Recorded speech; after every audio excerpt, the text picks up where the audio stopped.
In today's video, I'm going to teach you how to share documents via Smallpdf. By the end, you'll know exactly how to turn a file on your computer into a simple link you can share or send it straight to someone's inbox, all in just a few clicks. First, open your browser and head to smallpdf.com. This is a straightforward web-based tool, so there's nothing to install and it works on any modern browser. On the home page, look for the option to upload a file. You can either click to browse your computer or drag and drop your document right onto the page.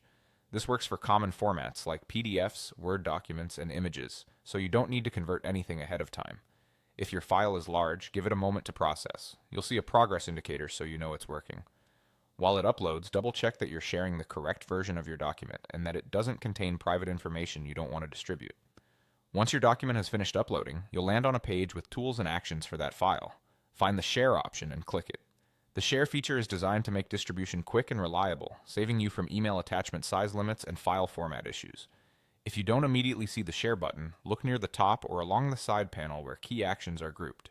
It's clearly labeled. When you open it, Smallpdf prepares the file behind the scenes so it's ready to be accessed by others through the web. Now you'll choose how you want to share. If you prefer a link, click to copy the shareable link. Paste it wherever you communicate: a chat, a project space, or a calendar invite. This is ideal when you're sending the same file to multiple people or posting it in a shared channel.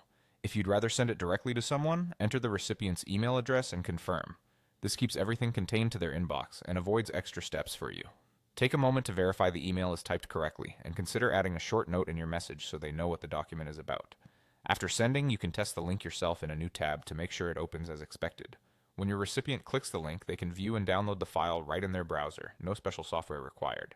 That's it. Visit smallpdf.com, upload, click share, and either copy the link or send by email. Simple, fast, and professional.